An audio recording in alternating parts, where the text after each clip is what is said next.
नमस्कार मित्रांनो, मी प्राध्यापक नितीन ज्ञानेश्वर फाकटकर, संपादक रोकटोक मावळ. मित्रांनो, गेले अनेक दिवस महिला दिनानिमित्त आपण आपल्या या पंचक्रोशीतील कर्तृत्ववान महिलांचा सन्मान त्यांच्या मुलाखतीच्या माध्यमातून करत आहोत. आज अशाच एक कर्तृत्ववान महिला म्हणजे सौ अपर्णा खोत मॅडम या आपल्या स्टुडिओमध्ये उपस्थित आहे. सर्वप्रथम मी त्यांचं सहर्ष स्वागत करतो. मॅडम, आपलं सहर्ष स्वागत. धन्यवाद नितीन. मॅडम बद्दल सांगायचं म्हटलं तर खऱ्या अर्थाने गृहिणी ते एक यशस्वी उद्योजिका म्हणजे असा एक थक्क करणारा त्यांचा प्रवास, आणि त्या पलीकडे एक शिक्षक म्हणून मला आवर्जून सांगावं असं वाटतं की आज आपण आपल्या या तळेगाव दाभाडे नगरीमध्ये अनेक इंग्लिश मिडियमच्या प्री स्कूल पाहतोय. मला वाटतं की खऱ्या अर्थाने इंग्लिश मिडियम प्री स्कूलची खऱ्या अर्थाने ज्यांनी मुहूर्तमेढ केली असेल तर त्या अपर्णा खोत मॅडम, आणि हजारो कच्च्या बच्चांना आज त्यांनी घडवायचं म्हणजे खरंच श्रेय त्यांना जातं.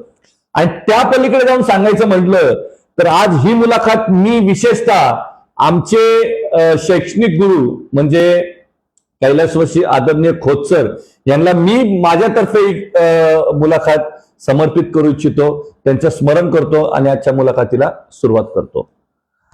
मॅडम, मला वाटतं की जसं मी आता नमूद केलं की गेले अनेक दिवस आपण अनेक विविध क्षेत्रातील कर्तृत्ववान महिलांचा या मुलाखतीच्या माध्यमातून सन्मान करतो, बरोबर की नाही? मला वाटतं की एक गृहिणी ते यशस्वी उद्योजिका म्हणजे हा तसा प्रवास सोपा नव्हता. आणि अगदी सुरुवातीला म्हणजे या पंचक्रोशीत तुमची आयडेंटिटी म्हणजे मुलाला कुठे शाळेत ऍडमिशन घ्यायचं प्री स्कूलला तर खोत मॅडमकडे, बरोबर ना? तर मला वाटतं की आज प्रेक्षकांना नक्कीच जाणून घ्यायचंय की नक्की आज तुम्ही ह्या क्षेत्रातून नक्की काय काय करताय.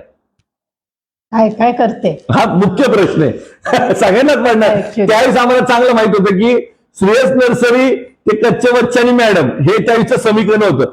पण आज आम्ही फेसबुकच्या माध्यमातून सोशल मीडियाच्या माध्यमातून पाहतोय की विविध क्षेत्रांना तुम्ही स्पर्श करताय, बरोबर की नाही? तर नक्कीच आज या मुलाखतीच्या माध्यमातून त्याचा उलगडा झाला पाहिजे.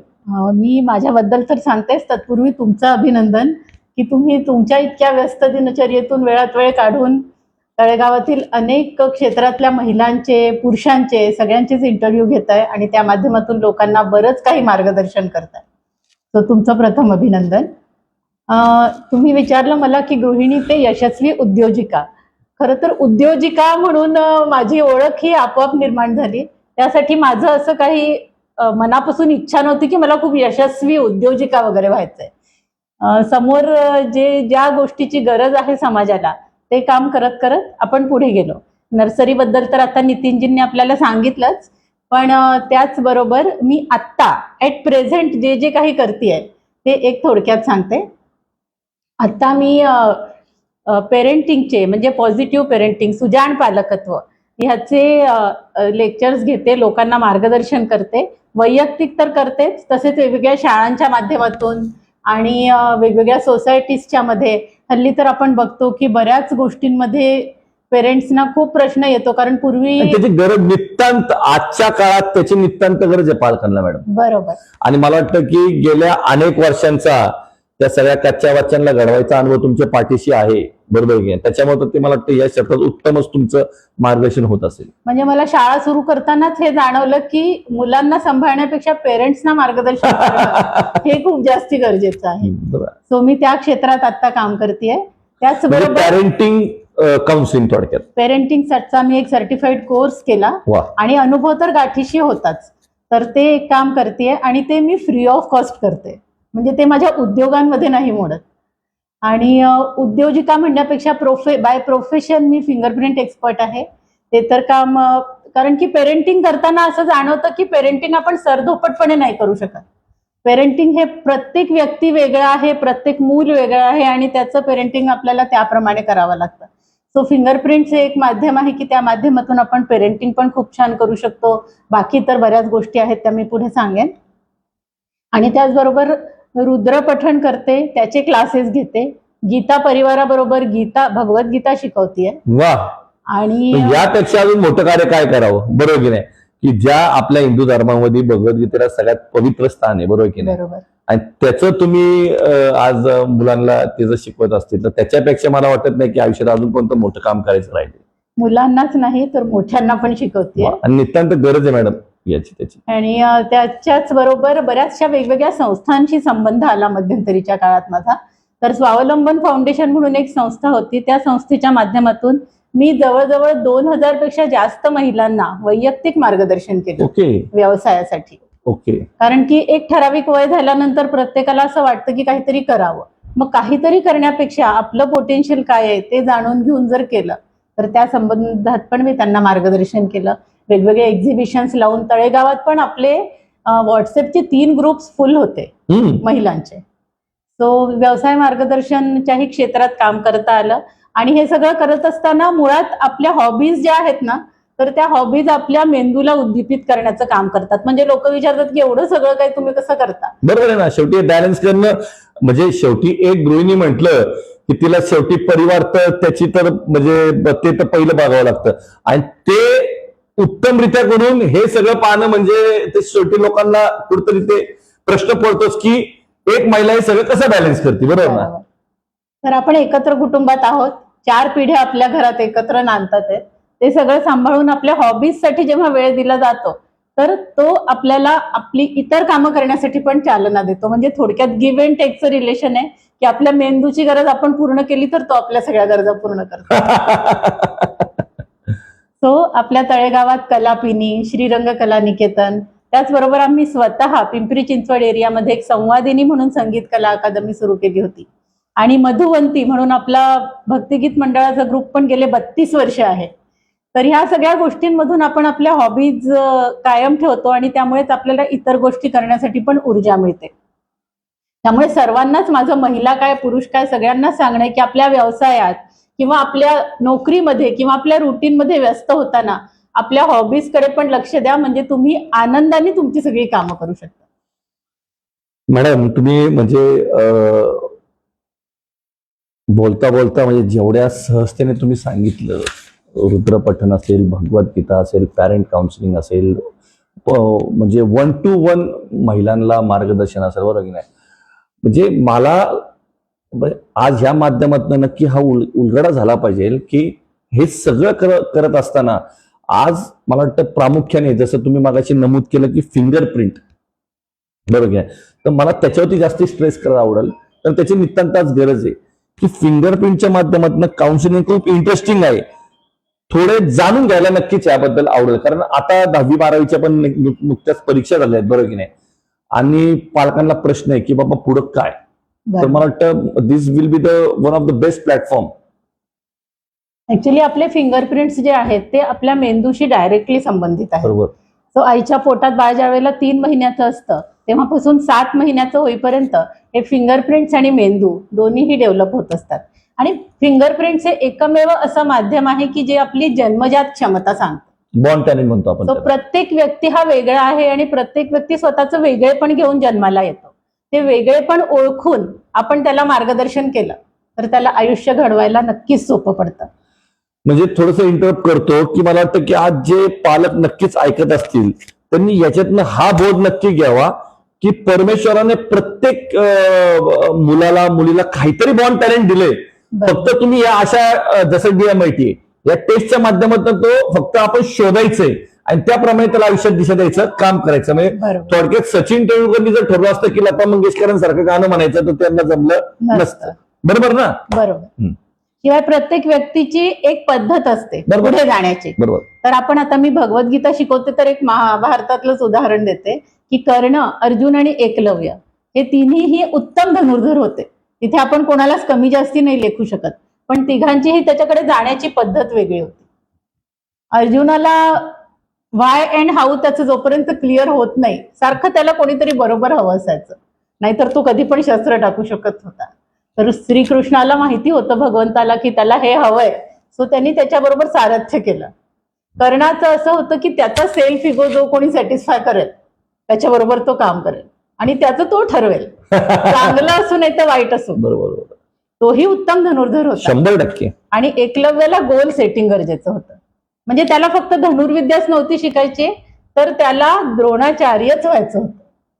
तो असा प्रत्येक व्यक्तीचा जो प्रवास आहे पुढे जाण्याचा तो वेगळा वेगळा आहे.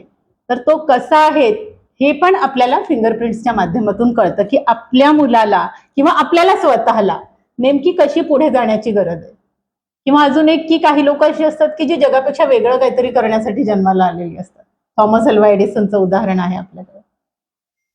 तर त्यांना तर शाळेतून काढून टाकलं होतं मतिमंद किंवा हा नाही शिकू शकत म्हणून, कारण ही लोक छोट्या छोट्या गोष्टी नाही करू शकत आणि मग त्यांना अंडर एस्टिमेट केलं जातं. सो अशी लोक आयुष्यात खूप काही करण्यासाठी असतात. ते 100 मीटर नाही पळू शकत पण ते मॅरेथॉन जाऊ शकतात. वा. सो त्या मुलांसाठी पण याचा खूप उपयोग होतो. म्हणजे प्रत्येक व्यक्ती जी जन्माला आली आहे तिला प्रत्येकाला याची गरज आहे आपली आपल्याशी ओळख करून घेण्याचा. मॅडम मला वाटतं की हे सांगत असताना या काउन्सिलिंगच्या माध्यमातून नक्कीच असा देखा अनुभव आला असेल की बाबा त्यानंतर असं वाटतं की यस, स्वतःला स्वतःचाच अभिमान वाटतो की आपल्या या काउन्सिलिंगमुळे या विद्यार्थ्यांचं आयुष्यात परिवर्तन झालं, बरोबर की नाही? तर नक्कीच असा एखादा अनुभव आम्हाला ऐकायला आवडेल. बरोबर. तसे तर खूप अनुभव आहे. प्रत्येक व्यक्तीचे वेगळे अनुभव आहे. मी आतापर्यंत 5,000 पेक्षा जास्ती लोकांचं काउन्सिलिंग केलं. 5,000 पेक्षा जास्ती. तो मुलं पण भरपूर आहेत, महिला आहेत, पुरुष आहेत. 80 वर्षाच्या वयापर्यंतच्या लोकांचं सुद्धा केलेलं आहे. वा. तो एक अनुभव मला कायमस्वरूपी लक्षात राहतो. तो म्हणजे एकदा मला एका जणांचा फोन आला कोरोना काळात. त्यावेळेला तर आपण एकमेकांशी भेटू पण शकत नव्हतो. तर ते होते जबलपूरला राहत होते. माझं माहेर मध्य प्रदेशातलं आहे. तर तिथून त्यांनी फोन केला की आमचा मुलगा मतिमंद आहे, तर त्याला ह्याचा काही उपयोग होऊ शकेल का, DMITचा. हा. तर मी म्हटलं बॉर्न जर का हा मतिमंद आहे, डॉक्टरांनी शिक्का दिला आहे, तर फक्त तो काय करू शकतो थोडक्यात असं सांगू शकतो. तर ते काय म्हणाले की नाही 5वी 6वी पर्यंत तो चांगला होता, त्याच्यानंतर मग तो असा झाला की तो आळशीत झालाय, तो काहीच करत नाही वगैरे वगैरे. तर म्हटलं आता तो कितवीला आहे? तर ते म्हणाले तो आता 11वीला आहे. म्हणजे मोठा होता, 11वी पर्यंत पोहोचला होता, म्हणजे तो मतिमंद नाही. तर त्यांना म्हटलं मी त्याच्याशी बोलू शकते का? तर ते म्हणाले हो. तो इतक्या स्मार्टली बोलला मुलगा माझ्याशी की म्हणजे तो मतिमंद आहे असं कुठूनही दूरपर्यंत जाणवलं नाही. त्यांना म्हटलं करूयात आपण. मग मी त्यांचे ऑनलाईन फिंगरप्रिंट्स घेतले. बापरे. त्यांना थोडीशी एक सिस्टीम सांगितली आणि ऑनलाईन फिंगरप्रिंट्स घेतले. कारण कोरोनामुळे तसंही कुणाला स्पर्श करणं, कुणाच्या जवळ जाणं हे नव्हतंच त्या काळात. तर तो मुलगा इतका इंटेलिजंट होता, म्हणजे त्याचं लर्निंग पोटेन्शियल इतकं चांगलं होतं.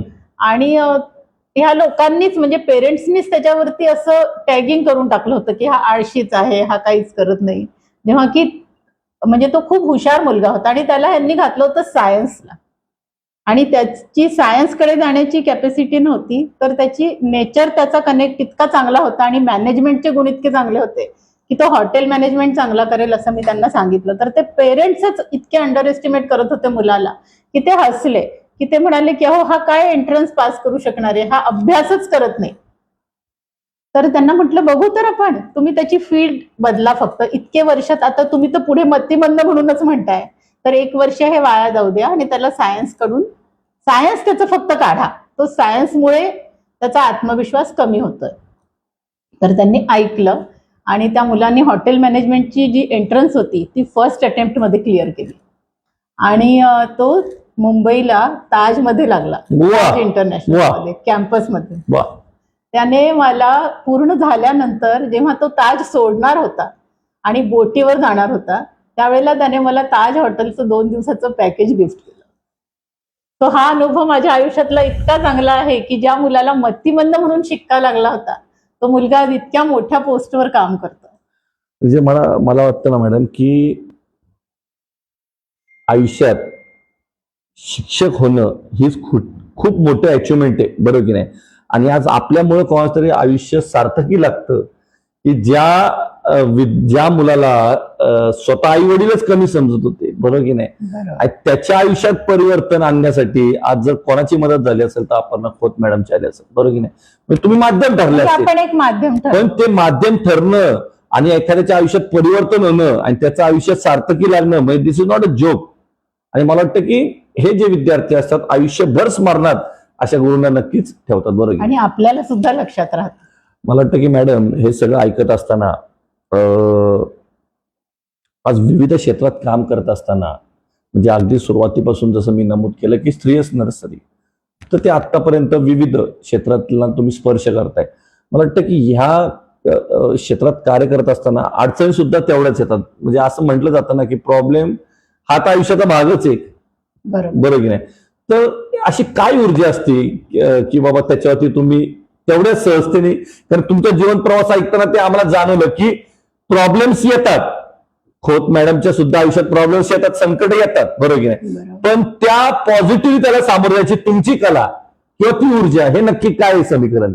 मुळात ना माझ्या आयुष्याची सुरुवातच अशी झाली आहे की मी मध्य प्रदेशातून तळेगावात आली आहे.